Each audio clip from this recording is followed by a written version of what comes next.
হিয়াৰামতো জুবিন গাৰ্গলৈ মৰণোত্তৰভাৱে ভাৰতৰত্ন প্ৰদানৰ বাবে ভাৰতৰ প্ৰধানমন্ত্ৰীলৈ স্মাৰকপত্ৰ প্ৰেৰণ।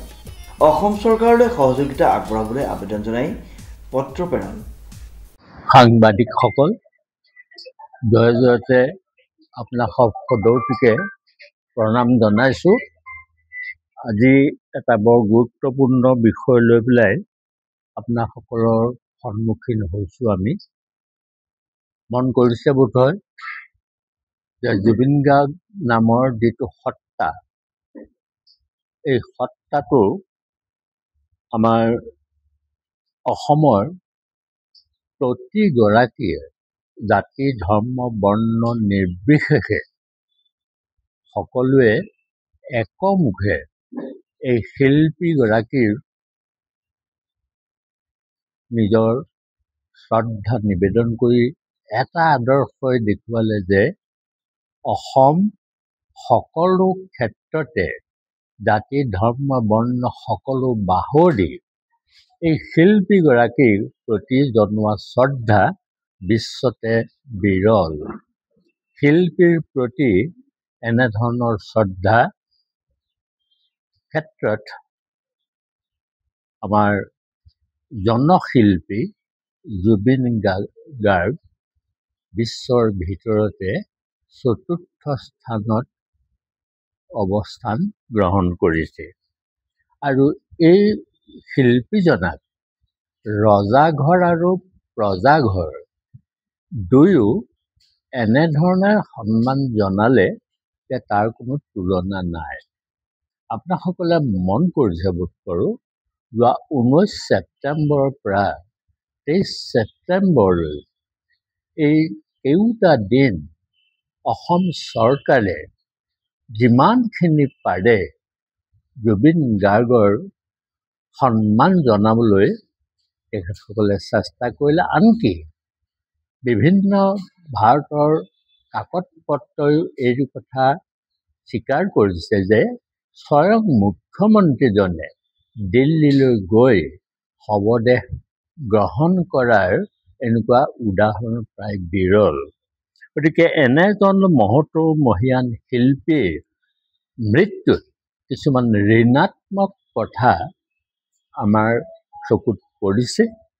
আৰু গতিকে এই গোটেই কথাটোৰ মীমাংসাৰ দায়িত্ব অৰ্পিত হৈছে অসম চৰকাৰৰ মুখ্যমন্ত্ৰীৰ ওপৰত। ৰাজনীতিৰ পঞ্চচক্ৰত হেনো ভগৱানো ভূত হয়।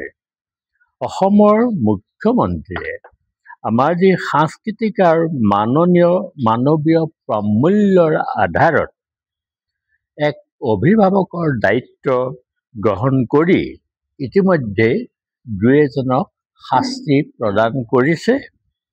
আৰু মুখ্যমন্ত্ৰীৰ এই ব্যৱস্থাত আমি সন্তুষ্টি প্ৰকাশ কৰিছোঁ।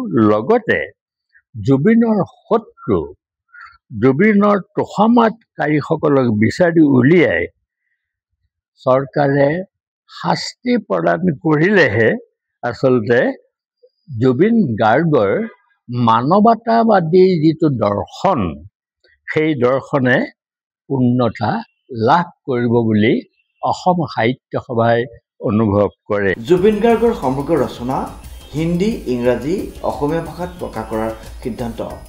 19 ছেপ্টেম্বৰৰ পৰা 23 ছেপ্টেম্বৰলৈ একেৰাহে জুবিনৰ অন্তিম সৎকাৰলৈকে একেৰাহে লাগি থকা মুখ্যমন্ত্ৰীজনে চৰকাৰখন যে ৰাইজৰ চৰকাৰ সেয়া প্ৰতিষ্ঠা কৰিলে। হ'ব যে জুবিন গাৰ্গ নামৰ এই সত্তাটো বিশ্ব দীপালী। শিল্পী মোৰ বিশ্ব দীপালী।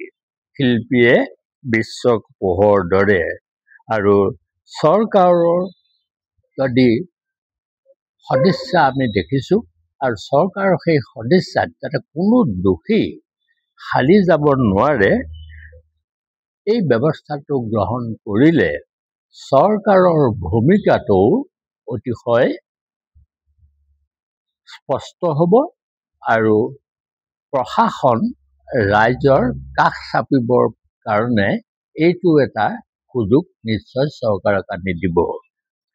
এই সকলোখিনি কথা আমি অসম সাহিত্য সভাই উপলব্ধি কৰি ইতিমধ্যে এই মহান শিল্পীজনাক জনতাৰ শিল্পীজনাক সৰ্বভাৰতীয় যিটো শ্ৰেষ্ঠ সন্মান সেই সন্মান দিবলৈ ইতিমধ্যে ভাৰতৰ মাননীয় প্ৰধানমন্ত্ৰী মহোদয়লৈ আমি পত্ৰ প্ৰেৰণ কৰিছোঁ আৰু অসমৰ মাননীয় মুখ্যমন্ত্ৰীলৈও আমি পত্ৰ প্ৰেৰণ কৰিছোঁ।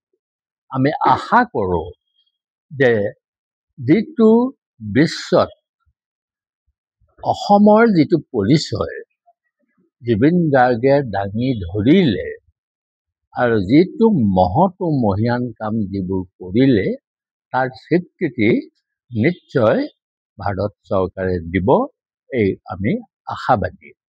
শেষত এটা কথা আপোনাসকলক ক'ব খুজিছোঁ যে অসম সাহিত্য সভাই জুবিন গাৰ্গৰ যিখিনি ৰচনাৱলী আছে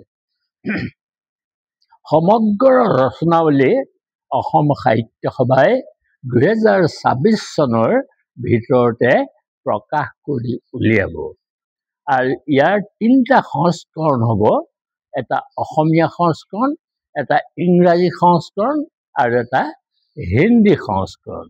আমি এই 3টা সংস্কৰণ যিটো প্ৰকাশ কৰিম তাৰ পিছত যদি ৰাইজৰ সঁহাৰি পাওঁ তেতিয়াহ'লে দক্ষিণ ভাৰতৰ তামিল, তেলেগু, কন্নড় আৰু মালয়ালম ভাষাটো আমি এইখিনি প্ৰকাশ কৰিবলৈ এটা চেষ্টা চলাম।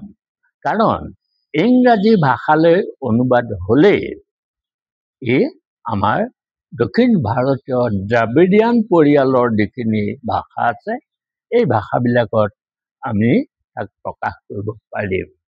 আমাৰ এই প্ৰচেষ্টাত আপোনাসকল সকলোৰে পৰা সহায় সহযোগিতা বাঞ্ছা কৰিছোঁ।